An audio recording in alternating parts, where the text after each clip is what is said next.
Hi, everyone, and welcome to Innovating for Good, which is a monthly series brought to you by UNHCR Innovation and SocialGood. I'm Corinne Gray. I'm an Innovation Engagement Officer at UNHCR Innovation.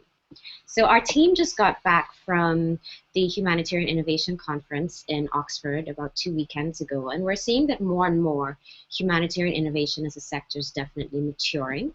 And we're at a stage now where I think we have to ask ourselves some of the tough but important questions. Like, are we innovating and launching programs because they're cool or because everyone's doing it, or is it because it's actually meeting the needs of the people that we serve? And so part of this series is about having that open dialogue about how innovation can impact humanitarian work. Last month, we looked at bottom-up innovation and how we can empower local communities to innovate for themselves by building up their creative capacity. And today, we're actually going to be talking about open innovation challenge programs that are run by or run for humanitarian organizations online. It's a model that's definitely existed in the private sector for years, and more recently we're seeing humanitarian organizations are adopting the Open Innovation Challenge model to crowdsource solutions online to some of our planet's toughest challenges. So with us today are what I call the Dream Team panel. We have Jenny Turner, who's a challenge coordinator at Engineers Without Borders Australia. Vincent Graff, who's an ICT Innovation Officer at ICRC, International Committee of the Red Cross. Olivia O'Sullivan, who's an Innovation Analyst at DFID. Nora Mackey, Academic Partnerships Lead at UNICEF Innovation Unit. And Matt Chapman, who's the VP and Head of Rest of the World Innovation Services at MindJet. And for those of you who don't know, MindJet is a company that produces crowdsourcing software for innovation. Before we get into the conversation, though, I just wanted to tell all of our viewers that we are going to be live tweeting the conversation from at UNHCR Innovation and at +SocialGood. And we're also taking questions for our panelists from Twitter, and you can do that using either the Q&A tool or on Twitter using the hashtag INNOV4GOOD, INNOV for the number 4 and good. So to my panelists, I just wanted to say, first of all, thank you, bunches, for joining us. I'm very excited because I think for having this conversation, these are exactly the people that I would want to have that conversation with. And I think that the reason that you make up the perfect panel for this topic is that you definitely represent innovation challenge programs at different stages and different models. So for example, Nora, I know that you're working on challenges for UNICEF. Vincent, ICRC has launched a challenge platform very recently, so I'd love to hear more about that. And Jenny, you're taking this from an interesting approach, which is Engineers Without Borders actually runs their challenges, but for your partner NGOs. And Olivia, you're joining us from a donor agency. And I know that DFID has the Amplify program, which is definitely a great example of a donor agency funding open innovation challenges. Matt, you're a little bit different to the group, but also good to have you here because I know you work with major private sector companies like Intel, Siemens, Citi, and you help them set up and run effective innovation programs. So I thought before we got into it, I'd just like to ask each of you to very quickly describe your Open Innovation Challenge programs, how long you've been running them, and maybe one project that you've been able to successfully implement. So I'll start with Nora. Myself off mute. Hi, everyone. Thanks for joining us. So quick intro. So I lead academic partnerships for UNICEF Innovation. And innovation at UNICEF is finding ways to do things differently that accelerate results and reduce inequities for children everywhere. So for us, challenges are an interesting model to explore and see how that can feed into that objective. And I'll just highlight a couple different models that we've tried. We ran a challenge called the First 72 Hours Challenge, a couple following an emergency, which is a critical window of time for humanitarian response, and looking at how we can improve logistics and resources and connectivity for people during that critical window to make sure that necessary supplies and services were being delivered. And that was run in partnership with Social Lab, based in Latin America, which was fantastic. And another set of smaller challenges that we've run have been with universities. And these challenges have all been based around very specific use cases coming out of our country offices. So for us, these challenges have really been about engaging local talent in the countries where UNICEF works and building a community of practice around UNICEF problem areas. And we're running another global challenge right now called the Wearables for Good Challenge, and I think there's probably a way to share that link out with the group later, which is looking at how wearables and sense children. It's an area that has had a lot of momentum in places like Silicon Valley, and we're looking at now how we can drive research and development and thinking around what the possible applications are in humanitarian spaces. And just, I don't want to take up too much time, but what the other part of the question was projects that have come out of the challenges. I'll highlight just a couple. We have one in Indonesia that came out of a challenge last year with a university there called We Are Siblings, that is working with children and their families to reduce social barriers in educational settings and social settings. And so they're piloting right now in Bogor in Indonesia with about 50 students in a local elementary school, which is very exciting. There's a post on our blog about it that I can also share out after this. And we also have a team in Lebanon who's developed a low-cost infant incubator. It costs about 1/10 of what an incubator usually costs, and it's for use in low infrastructure environments, so specifically looking at refugee camps in Lebanon, because it doesn't require a lot of external maintenance or power sources. And they are now working with local manufacturers on how to start producing and testing this locally. Thanks, Nora. So Vincent, I want to turn it over to you if you can very briefly share your challenge program. I know it's more recent than UNICEF Innovation, but if you could just quickly describe how it works, how long you've been running them, and if you've implemented any projects so far.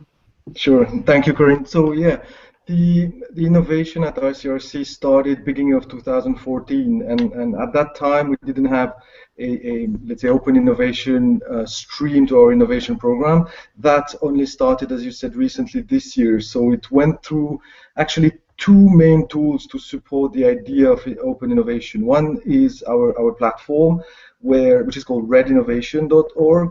The idea there is really to start the crowdsourcing, but starting before definition of challenges, really, which is about gathering some needs from the fields, whether internal needs or needs that could come from other partners or other people actually on the fields.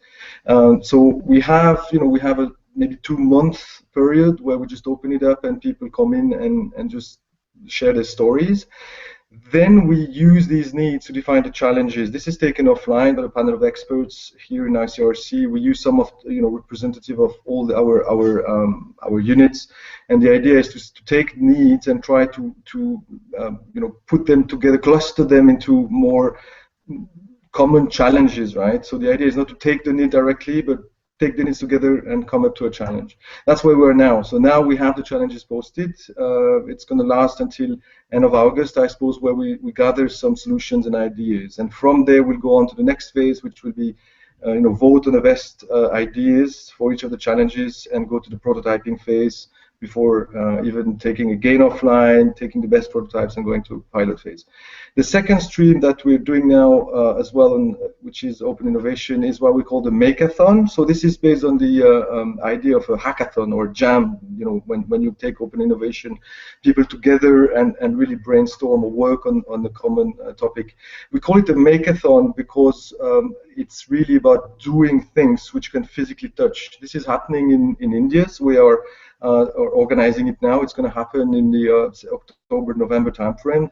And the idea there is really to take open innovation, co-development of the people in India to come to answer challenges with innovative ideas and actually bring it even to the marketplace still in India. So having something really local there, the needs, challenges, and the hackathon to get to new products.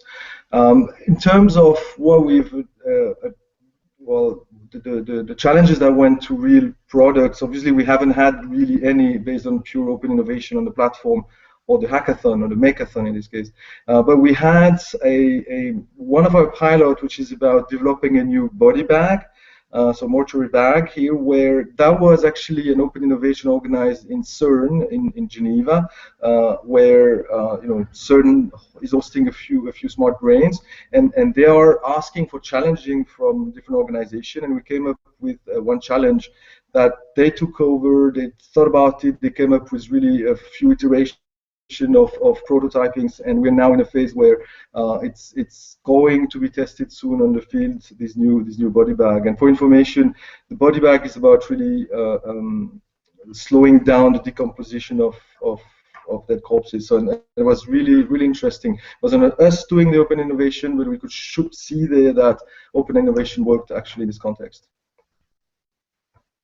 Excellent, thank you. So Jenny, I wanted to move on to you. If you can briefly explain EWB's approach to running open innovation challenges. Hi, thanks for having me on the panel. So I work with Engineers Without Borders Australia, and back in 2007 we formed a new program called the EWB Challenge. So effectively what it is a design program aimed to both support our community partner organisations' work in the field and also to introduce concepts of humanitarian engineering to university students. So the program is now delivered in partnership with Engineers Without Borders UK and Engineers Without Borders New Zealand, and is actually I guess embedded into curriculum in about 52 universities, predominantly in Australia and New Zealand, the UK and Ireland.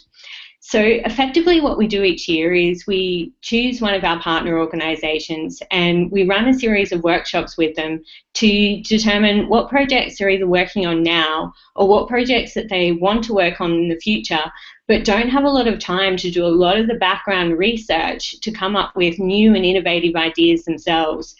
And so what we do is we package up those projects and then take them to the universities, so 52 universities around the world, where we actually get students to work on those design projects as part of their university curriculum. So effectively we're crowdsourcing ideas from about 10,000 students around the world. We then take those ideas and give them back to the partner organisation and work with them to see if they can choose and distill those ideas down to see what they want to implement. Often there needs to be a little bit more refining after they get the ideas from the students prior to implementation, and we might talk about some of the challenges associated with that in a little bit. To give you an example of a program and challenge design idea that's been successful in the past was with one of our partner organisations, Live and Learn in Cambodia. Live and Learn works with communities on the Tonle Sap Lake, and the communities there effectively live in floating houses or floating villages. There's large sanitation issues in the area where most human waste actually ends up in the lake, which then becomes a source of drinking water. It's also a source of food, and it's the area where everyone's living as well.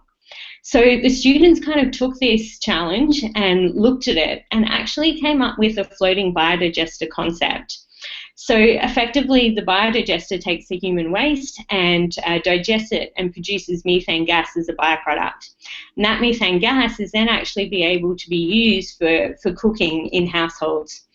So this also happened to tackle another challenge, which was the deforestation in the area and the reliance on firewood for cooking. So this idea was then given back to Live and Learn, and they piloted that there was then lots of iterations and further sort of improvements on that design. But now it's actually at a stage where Live and Learn, in partnership with Engineers Without Borders, is looking to actually take that to scale and working with some local Cambodian entrepreneurs to see if they can spread that technology and disseminate it across the Tonle Sap. So that's kind of our program in a nutshell. Thanks, Jenny. And Olivia, do you want to quickly run us through the Amplify program and how that works? Thanks, Corinne. Yeah, that would be great. And thanks for having me on the panel. It's been really interesting hearing about everybody else's open innovation programs as well. And I guess the thing to say about Amplify is that DFID originated this program sort of towards the end of 2013. It launched really around February 2014, so it's still quite young. And I think what we wanted to do as a donor is we were very aware that there was lots of open innovation starting to happen in development and humanitarian, in the development and humanitarian sector. And as a donor, I think you want to be a good facilitator. You want to try and sort of support that kind of thing happening, because our position was that as a concept, this idea of bringing in new actors, bringing in new voices, facilitating ways for people to try out new things is broadly a good thing. So what we want to do is support that happening in lots of different areas and learn from that happening in lots of different areas so that we can build on that. So Amplify is a program with our partners IDEO.org, who are a human-centered design nonprofit. It's a series of 10 open innovation challenges which DFID is supporting. So the topics for those challenges we didn't decide in advance. We said what we will do is consult with partners at different points, and what we want to have with Amplify is the ability to put together an open innovation mechanism very quickly and work with a different partner or a different bit of DFID or a different NGO or whoever it might be to kickstart a conversation that brings in lots of fresh ideas and fresh voices on something. Because it's our position that we're often too closed, we often work with the same people, we're often too rigid. And what we'll do is for each of those challenges end up having gone through different kind of refinement rounds, both online and emphasizing lots of outreach work so we can get different voices from people who maybe don't have consistent access to the internet involved. We'll support 4 or 5 project ideas coming out of that challenge with a small amount of kind of startup DFID funding. So Amplify is very much about kickstarting a new conversation around a topic with a partner. And actually something that we initially thought about Amplify is that we were somewhat wary of tackling a really humanitarian focused topic because we weren't sure if this was quite the right mechanism for that. And we're now on the 3rd challenge, which ended up being about new ways to develop effective refugee education. And we ended up doing that with UNICEF and UNHCR, and something which I personally found really interesting is that I was quite wary of that very serious, grave topic, using this kind of newer process to get ideas in. But when we did some initial research work with a UNHCR country office in Gambella in Ethiopia, we went out to the country team who were working there, and they were really, really keen that we did. They were really interested in hearing from, getting kind of different kinds of expertise in, different ways to facilitate getting different refugee voices into this challenge, and finding ways for them to access the sort of potential and the expertise that we know is out there, but that we as a donor struggle to help make those connections. So that's something we want to support with the Amplify program. And just to briefly highlight a couple of things that we've been able to do so far, if you go to openideo.com, which is the site where we run those challenges, which was an existing site which already had sort of about 50,000 participants on it. So we're really keen to use something that already existed and not duplicate too much by creating our own. You can see the shortlist for Challenge 3, and I'm really pleased that there's a couple of ideas on the shortlist there. We haven't made the final funding decisions, but there's a couple of ideas on there that are from entirely refugee or originated and led organisations. From our earlier challenges, from Challenge 1, we have some really nice examples of projects that we're just starting to be able to get in there and support. One of them works in Nairobi in Kenya to provide a kind of very low cost but high quality childcare offering, which provides income for local women who run those childcare centres, and also provides consistent support for kind of working mothers and working parents in that part of Nairobi. And what we've been able to do is, through Amplify, we give funding but also a lot of technical assistance to kind of newer organisations or actors that DFID doesn't usually work with. We've been able to really help that organisation refine their offering and refine their kind of social enterprise model. to be able to kind of roll it out. It's still very early days, but roll it out to many more children than they previously did. And yeah, further details can be found on openidea.org on those challenges. Thanks, Olivia. So, Matt, I know we've been throwing around the term open innovation, and just for people watching who may not be familiar with the term, can you explain what we mean when we say open innovation? Sure, happily. I'll go with the dictionary definition, and I'll kind of give it my own sort of interpretation. So, excuse me whilst I read this to you. But open innovation is the use of purpose, inflows and outflows of knowledge to accelerate internal innovation and expand the markets for external use of innovation. But this assumes that the organisations can and should use external sort of pathways as well as internal ones. Excuse me, as they look to take their services or technologies or products forwards. So that's kind of the dictionary definition from Henry Chesbrough. But I think the interesting thing, we've been talking about innovation challenges here today, and that's one of the mechanisms that we can use to get ideas externally. But I think the really great thing here is I want to kind of signpost this out, is that challenges ask great questions. You know, how can we do something better? We've heard wonderful examples about incubators, which is an example of reverse innovation. You know, we have a solution that works in this part of the world, but in this part it doesn't work. So how do we reverse innovate it to make it fit that market, if I can use a more sort of commercial word for it? And listening to the examples from both Amplify and Innovation, I think the other critical thing is it's not just about ideas, but it's about innovation. So it's taking these things forward and actually doing something with it. And for me, I think that's one of the most powerful things being on this panel today, is listening to not about engagement, not about ideas, but really about that flow through and how we bring internal and external resources together to basically, I was writing down some words as I was listening, to do more with less, to do things better and faster, and to get greater diversity of insight. And I think that's what I was hearing from the panel today. So that's my little spin on it. Thanks, Matt. Now, I know you work mainly with private companies, but what do you think are some of the benefits of an open innovation program for humanitarian organizations? Sure, absolutely. I think the benefits are very similar to humanitarian as they are to commercial. But I think the interesting takeaway for me is humanitarian organizations treasure it more. So every opportunity they get, they really maximize that. I think companies can be perhaps not as embracing as perhaps they should be sometimes when they do get that opportunity. But I'll leave that perhaps for a later debate. But I think the key benefits for me really are, we get ideas from the edge. And I think in the humanitarian world, it's about the people who are on the front lines, or actually the people who we're working with, or actually servicing to a point of view, getting their inputs and their thoughts. And I think that's really important. It's not just about 5 people in a room in an organization thinking, I think this would be the best way to do it. It's really, you know, getting those people right at the front. I think also it's about bringing experts together, because sometimes the people who have the great ideas or have a combination of great ideas aren't sitting next to each other. They're not in the same camp, they're not in the same organization, but actually they're somewhere in the world. And I'd love to hear the example, you know, I heard earlier about the waste disposal. I wouldn't be surprised if people talking about that idea aren't actually in the same country. They're somewhere else. And platforms like this are really bringing these people together. And I think that's great, because what that helps to drive is collaboration. And we know from research, we know from all the publications, the best ideas are collaborated on. We rarely get the lone genius today who just says, here's my idea, and it solves it. Actually, somebody else always improves it. And I think that's another key element. And I think finally, it's really leveraging the ability to design, test, scale, and also get feedback.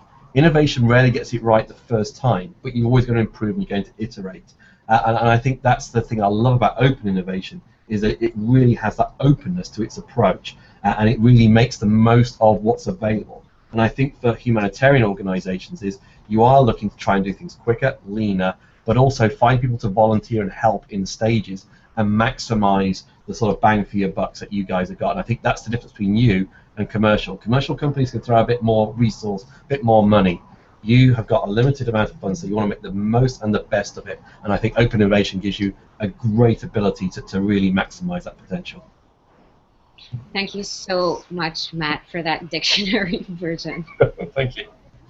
It was actually absolutely helpful. So Matt, I think you've outlined the benefits really, really well, and that is, I mean, for a humanitarian organization, we're at a point now where the crises are extreme. We have less funding and we have more people to serve. And so open innovation is something that can be actually very beneficial to our sector, because for the first time, we're actually reaching out to people around the world and asking for their ideas and saying, maybe there are things that we haven't considered. But I just want to open this up to the panel.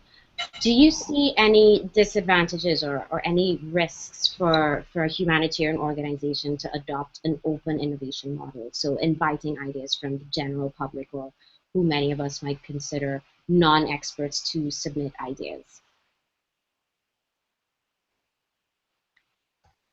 Well, I'm happy to take this one to start. Well, Matt just said it very clearly. I mean, the benefits of going open innovation, especially in terms of collaboration, external ideas, is probably clear and yeah, to any of us. If I focus a bit more on some of the risks that we've seen, there are a couple of things we've noticed. One of them is humanitarian is potentially an area where people might feel they're not legit to give ideas. So we've seen that kind of things where they come up and they sort of say, you know, you had this challenge, but who am I to tell you how to save lives? So that's one of the issues we had. Now, second one is about testing and experimenting. So some people will say you have an ethic around your pilots and your tests. So testing things is probably okay, but experimenting, it might be very, very risky because of the nature of our actions. So ethics is really something we have to take into account, I think. And the last one, if I may, in RCRC, we have a long tradition of working some kind of confidentiality, if you want, not secrecy really, but you know, not making much fuss about some of the things. And this as well is maybe difficult for people to understand. Like, if I'm collaborating with you, if I'm giving you my ideas, what's going to happen afterward? I may suddenly think you've stolen my ideas, while it might just be about not being too much, you know, open about the results and how we tried it out. Thank you, Vincent. I thought that was an excellent point, and you touched on something that we've also thought about. And I know in this sector, a lot of people are talking about the ethics behind humanitarian innovation, and you know, terms like risks and experimenting doesn't go so well with saving lives. And you know, when it comes to risk and failure, I think our sector is extremely risk averse, because at the end of the day, failure is not really impacting the bottom line; it's impacting people's lives. So Jenny, I wanted to ask you, coming from a model where you're actually selecting an NGO partner to launch a challenge for, do you think that open innovation is a model that can work in every context, or do you find in your experience that there are particular environments or particular organizations that might be a little bit more ripe for open innovation? I think in Matt's dictionary definition, there was a point where he talked about if an organization can or should. So can you speak a little bit about the can and the should? Sure. I truly believe that any organization can embrace an open innovation process if they're actually willing to see new ideas and willing to experiment. I think the key here, though, is actually selecting the right challenges to look for innovation in. And that's what I think it comes down to. I think you actually need to first pick a challenge that isn't time dependent. So I think you touched on before that the lead time for this can actually be quite long. So for example, in our own program, it can sometimes take a year and a half before the ideas are given back to a partner organization. And then there's still a process of actually refining those ideas before they might be ready to be implemented. So I think that's probably number one when selecting a challenge for innovation is having it not being time dependent. The second one I would say would be having it be broad enough that it doesn't require too much specific information. So, for an example, or to explain this better, the people that might be actually innovating and might be coming up with the new ideas might not actually be on the ground. They might not actually be able to visit the community or speak with community members. And so then it's really important that the challenge that they're actually given is broad enough that it doesn't require that specificity and those nuances of the context to actually get it right. But having said that, you don't want to go too far the other way either. You don't want to have it too broad, and you don't want to provide them with insufficient information to actually get an understanding of the context, because that's also really important, that the people coming up with the ideas and developing, I guess, new programs, new solutions, actually have a deep enough understanding of the context and of the challenge itself and of the community that is actually going to be benefiting from the challenge, that the idea or the solution is appropriate for that particular context. So I think there's really a balance there between it being, the challenge being broad enough to not require very, very specific details, but also providing enough information around the challenge itself. The next thing I think is probably really important is to actually be able to package up enough information and share it with the people that are doing the innovating, that are coming up with the new ideas, and that it actually appeals to their interests, and also that the challenges match their skill sets. So, for example, the challenges we often look at, have a technical, often engineering or design focus to them, and we actually then predominantly run that with engineering faculties in universities, but sometimes other, design faculties such as architecture as well. And I think having the information and the way it's presented to be, I guess, be appropriate to that particular audience and to have the challenges match their skill sets is fairly important as well. Because I think, open innovation platforms, on one side generate impact for community, but on another are a great education tool for people around the world, and a great opportunity for others to learn about humanitarian challenges and get involved as well. I think that the third one is actually comes down to the organisation itself that will be receiving the ideas, and coming down to their, I guess, capacity, both in a technical capacity, but also in terms of resources in people and money, to actually be able to take ideas and implement them, to be able to work with community groups and support them through the implementation process. And that's everything from selecting the idea in the first place, selecting which one they want to take through to implementation, and then actually further refining, piloting in the field, going back, seeking more information and new ideas to complement that, further piloting and running a sustainable program as well. So I think the actual capacity of the organisation is really key in this as well. Absolutely. Thank you, Jenny. Olivia, what do you think about some of the stuff that Jenny touched on? And I know, coming from a donor-funded model, I mean, do you find that there are just certain environments or organizations that are more suited for this model, or do you think it's possible that any organization can do it, provided they, follow some specific criteria and they especially have the capacity to implement? Yeah, I think Jenny outlined some really insightful points about what the kind of challenges that you come upon running an open innovation challenge. I agree that it's such a broad concept and category that there's probably a way that you could ensure, kind of in any situation or any organization, you could run something along the lines of an open innovation challenge. Because what are we talking about really? We're saying we want to get outside voices in to solve this problem, and we are prepared. We are basically putting ourselves in a position where we're prepared to be surprised by the possibility that unexpected voices have the solution or part of the solution. We want to facilitate that collaboration. So I think in that very broad sense, any environment is right for it. But doing Amplify, just even in these early first couple of years of the program, we've come to understand that there's definitely some challenges that are better suited than others. And I totally agree with what Jenny said, that you need to very carefully define your challenge.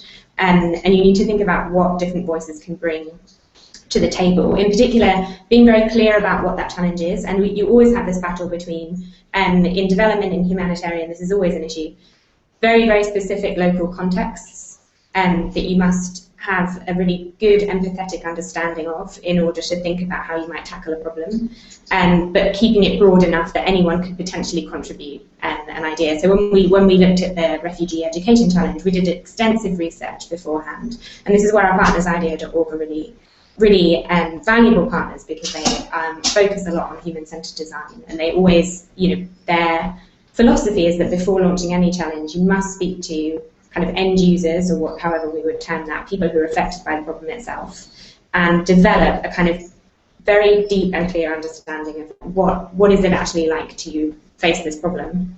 Not just end users, actually, also people who work on the front line of this, and find ways to get them involved in the challenge itself, but also find ways to establish some clear areas to sort of give your wider community a brief that they can respond to when you define your challenge. And with the Amplify program, for each challenge, we've done that research on the ground in particular focus areas. And then we've also had the beginning phase of the challenge online has been a research phase. So we don't start by saying, send us in your solutions. We start by saying, what do people know about this problem around the world, and how can we all gain a kind of similar perspective on it? How can we know what's out there already, which is a surprisingly difficult thing to do in development and humanitarian. It'd be really hard to know what projects other people are working on and ensure that you're not duplicating what other people are doing. So we always run that phase book already out there, and what do people already know. And so I think putting that work in at the beginning to really, and everyone here has a kind of different approach to that, but has identified that insight, that you must put work in, invest at the beginning to define the challenge and to find entry points for people who maybe don't normally work in the humanitarian sector. So I think that's a really critical thing. Invest in that research and invest in understanding the challenge in a new way from the perspective of people facing it. Thanks, Olivia. So Nora, I want to turn it over to you now, and I want to look at, when it comes to actually implementing a challenge program. So, okay, you buy the platform, you have the software, and now you're ready to actually set up a challenge. So from a UNICEF innovation perspective, what are some of the challenges that you've run into in running your open innovation program, and what are some of the lessons that you've learned in terms of setting these up? Sure. So I think, there are always many lessons learned when you bring a new tool into a large organization. And are trying to figure out how to use it effectively. So the question about the platform is a great one to start off with. So we actually have used 3 different online platforms for our different challenges. Everything that we do as UNICEF Innovation is fully open source, and we haven't been able to find any fully open source challenge platforms. It seems like everybody you talk to these days and their mother has their own challenge platform. And when we have organizations of this scale who are all working around common objectives, to not have a common platform that people can use that's open source and can be adapted to different needs is a big frustration. So, we've built a few different platforms, all of some issues with them. So, that for us is one piece, is finding a platform that can actually serve the needs that we need.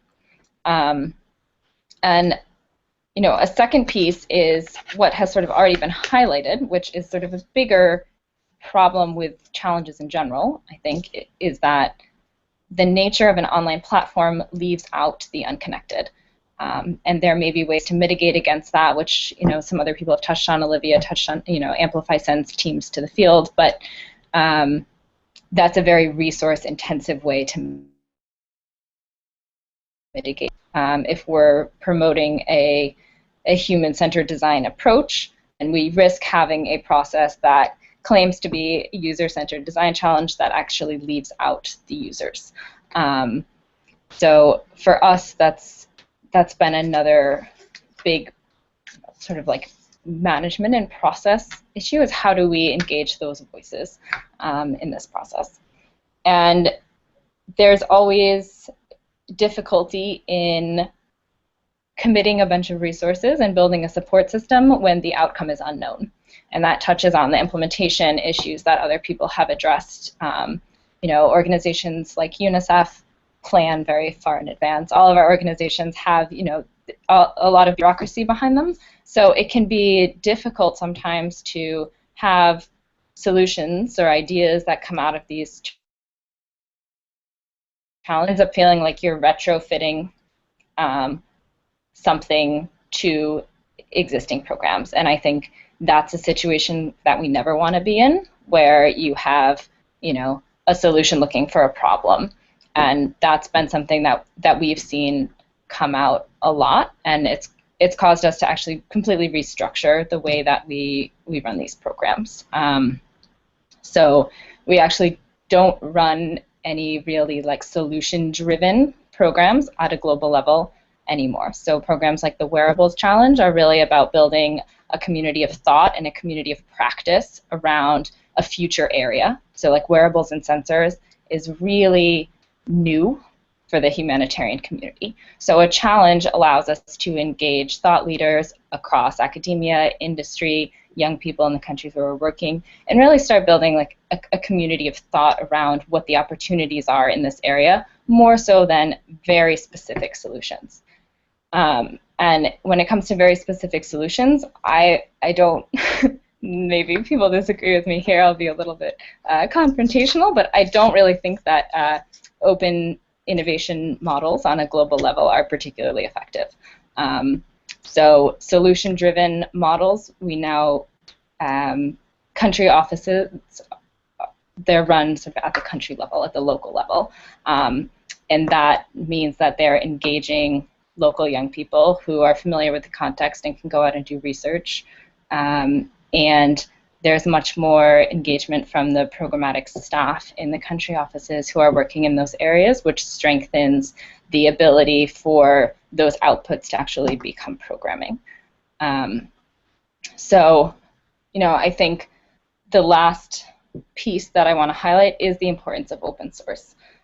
So all winning projects from our challenges need to be open source. And I think, again, as organizations of this scale, working in so many countries, it's critical that we be investing our time and our resources in things that are in public goods that can be used and adapted by other people. So that would sort of be the last piece, how important it is to have solutions come out of this that can be shared in an open way. That is open innovation, is things that can be adapted and adjusted and built on, and that's really the way that you get to an effective solution. Thanks, Nora. You touched on a lot of really interesting points there. We have also been having the same challenge in that, yes, we're using platforms that require internet connectivity, and we are not able to reach people that don't have access to internet connectivity. I don't know if UNICEF Innovation has the same desire, but for us, we actually want to see more refugee participation on the platform. Luckily, right now, we've just made our platform public. Before, it was only internal. And the current challenge that we have now, we've actually seen 40% refugee participation, which for us is huge.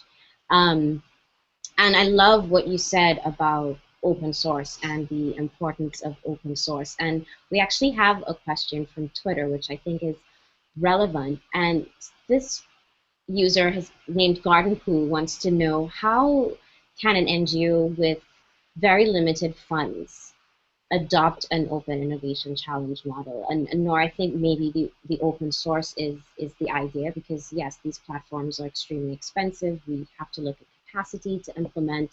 But I'd like to open that question to the panel for how an NGO who might really want to do this right, but really doesn't have the funds, how can they adopt open innovation?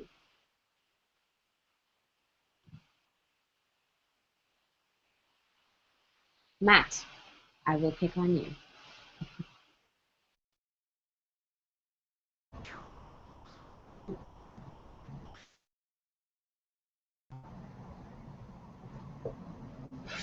Hi, can you hear me? Excellent. Sorry, it kept going backwards and forwards on the unmute. So yeah, pick on the vendor first. Good question. I think that there are a lot of vendors out there. I think I'm going to put the disclaimer out there. So you can do your research, and there's some great people here who have already talked about some of the platforms that they're using, and Red Innovation and IDEO are definitely worth looking into, as well as our own. I do know most organizations discount heavily, obviously, for working in the NGO space, so they really do try to accommodate. I think the interesting thing, and we're starting to see it today, is really a sharing culture with platforms and vendors and organizations, really trying to move more to this ecosystem. So you've heard about the IDEO approach, that's bringing a crowd. There are other organizations who do similarly, and I do know some organizations out there have the ability to provide access to share. So I think that's definitely one thing to consider, and if you are approaching vendors, and you'll get some good recommendations from the people here, do approach it from you are an NGO. There is also the ability, and we heard it, from one of the panelists about build your own open source. I have to say, I'm not surprised that there isn't something out there yet. I saw some early things many years ago, but they weren't quite fit for purpose, and I have seen people try to adapt different tools. There isn't one yet that's really cleanly come out yet, so I do understand that frustration. I think the other thing is to also think about the funding model, and that's another key thing when you're trying to do this. And I think there's a missing element to how all this is done yet, which is really crowdfunding. We see it in the space, for people doing investments in new innovations, but I think it's something new that really needs to come to the humanitarian space. And so whether it be getting a platform up, whether it be taking ideas forwards. So I kind of put that back out to the panel here, to myself and other vendors who might be on this call. I think that's something that we need to think about, because if we're going to engage better and stronger in support, yes, we'll do as much as we can, but I think there's more other people can do to help to sort of bring this forward. So that's kind of my get out of field jail card answer. Thanks, Matt. Does anyone want to respond to that before I move on? Okay, so sorry, Jenny. Yeah, I was just going to add on to that. I think that Matt touched on a few really important points there, and I think one of the most important ones there was having things open source. So whether that be open source platforms, so that NGOs with limited funds can actually join and participate in these larger crowdsourcing for idea platforms that are out there that are run by several organisations here on this panel. Or whether it just be the ideas that come out from other challenges becoming open source so that other NGOs can access them. But in addition to that, I would say that you don't necessarily need an online platform to have sort of innovation and to be able to do this within your organisation. I think there's a lot of resources out there that actually can talk through human-centered design approaches, and would actually help you run that within your organisation or within the community that you work with, to actually bring people together to just put them in a space where they can be creative and they can come up with, with solutions. And often those solutions can come from the communities you're working with and within your own organisation. So I guess say that you don't need, large, online platforms that potentially do cost a lot of money to actually do this. You can, use resources to do this, simply in the field.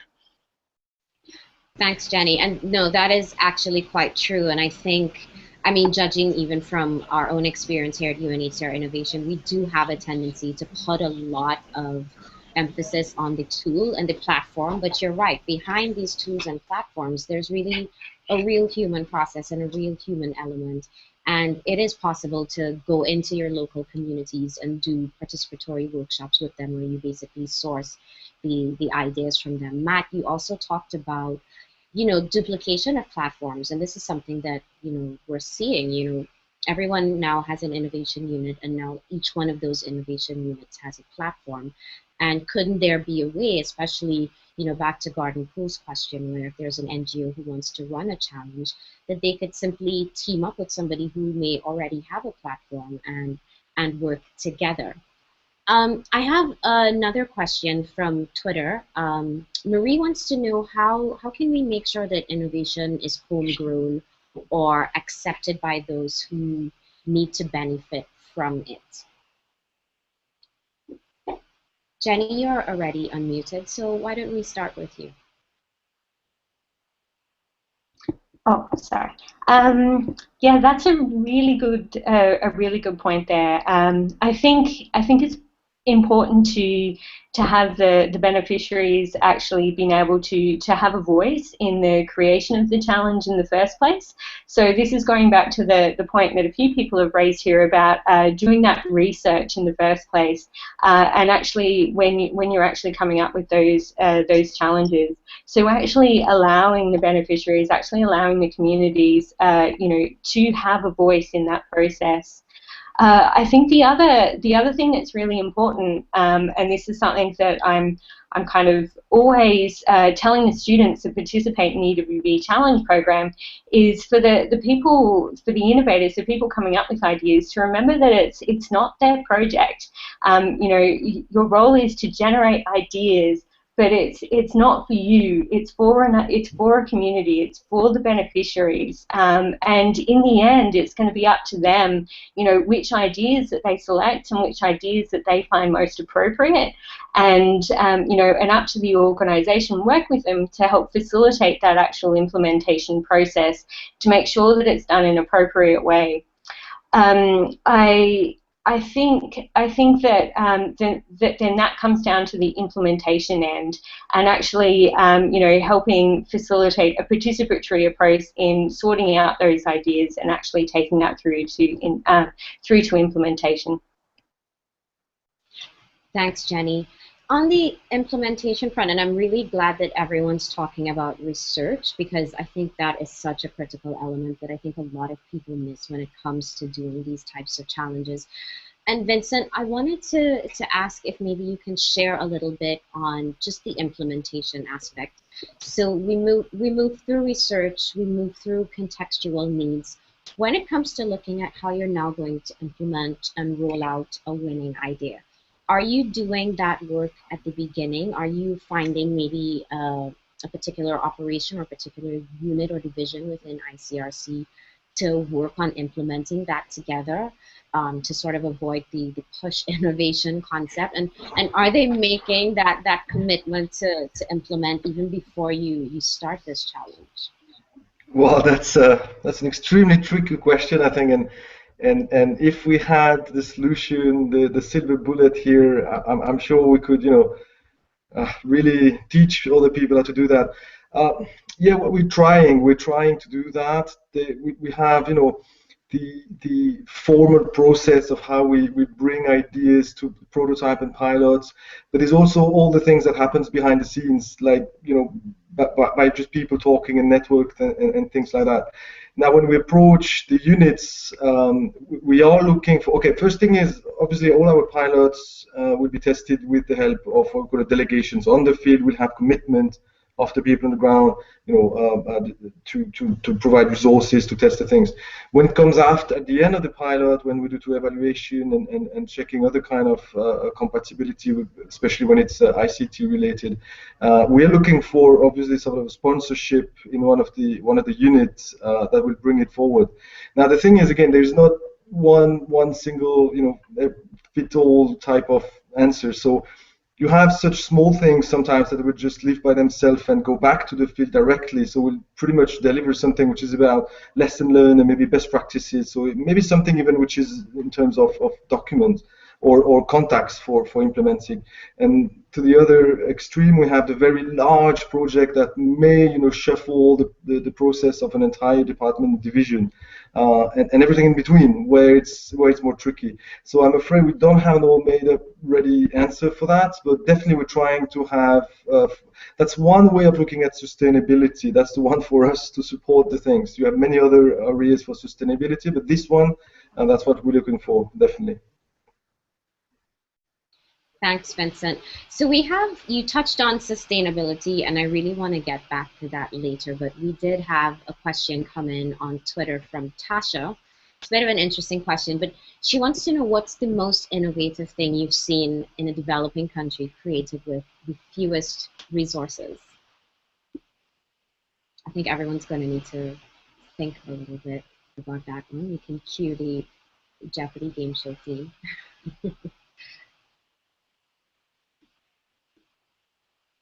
Can anyone think of one? Yeah.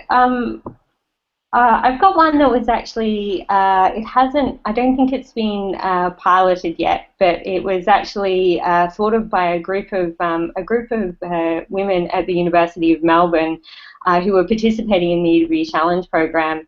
And it's actually for a challenge that based in Nepal around women's menstruation.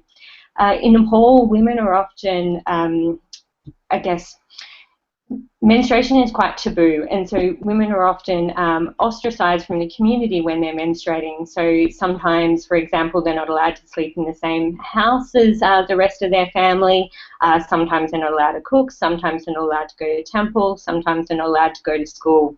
And so, as you can imagine, this is quite inconvenient for women. And so often they're actually trying to hide the fact that they're menstruating. Women use reusable cloths there, and these need to be washed and dried before they can be used again. But because the women are actually trying to hide that, they're often drying these cloths, in dark corners of the house or under mattresses, where the conditions are actually not that hygienic.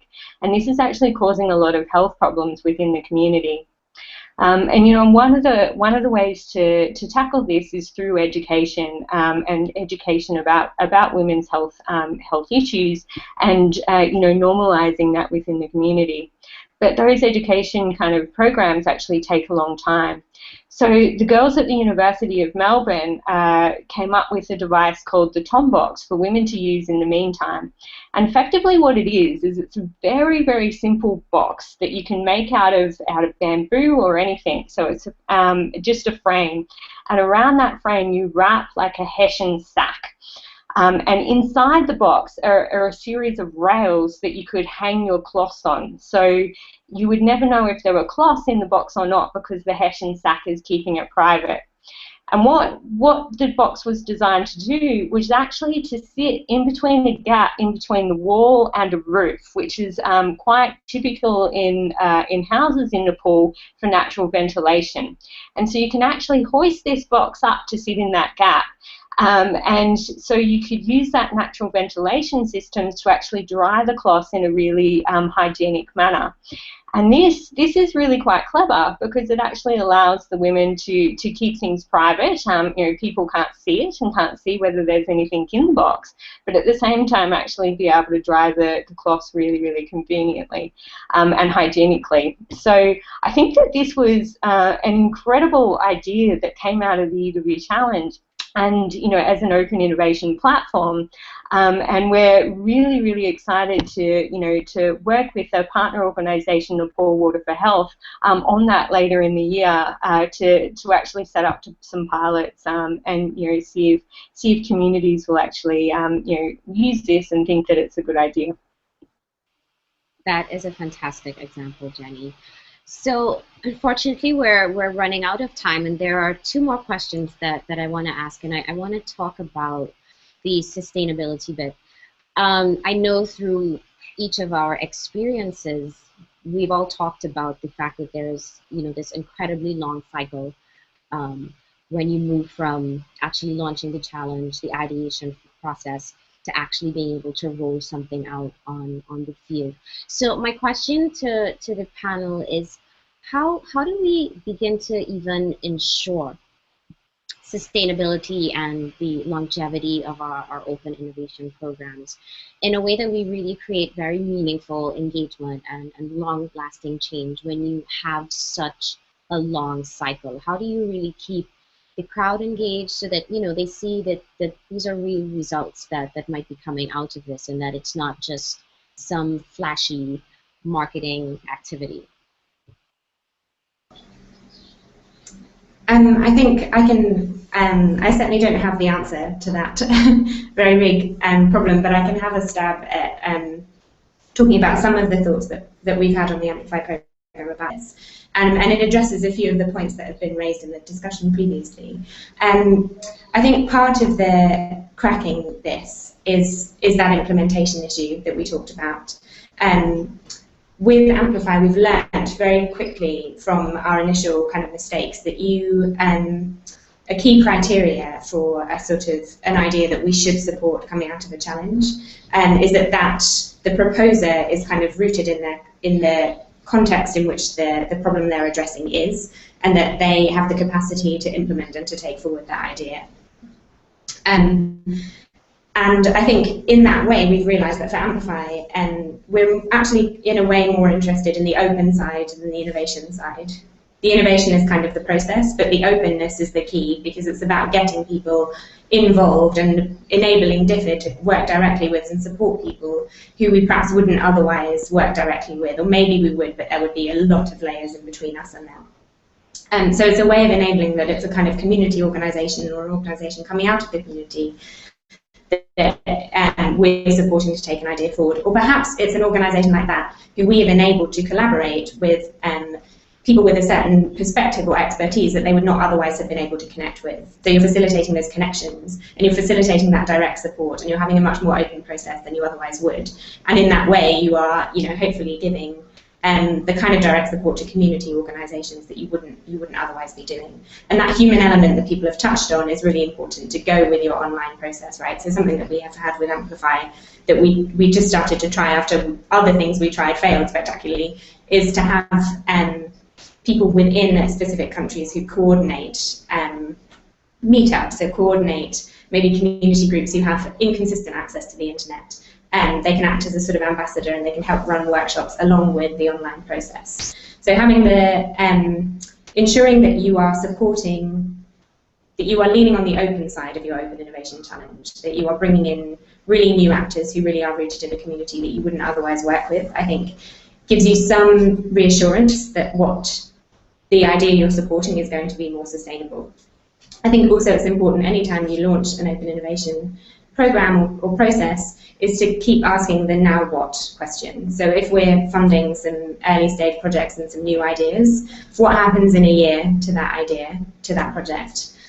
Something we're trying with Amplify is to make sure that every challenge has a kind of partner who's working long term in that space, who might be able to provide follow-on funding or take that idea forward or mentor those projects to become sort of self-sustaining enterprises. But we don't have the answer to the now what question, but I do know that it's something that you have to keep asking and not get too distracted by this really, really original and interesting process where you're kickstarting all this new stuff.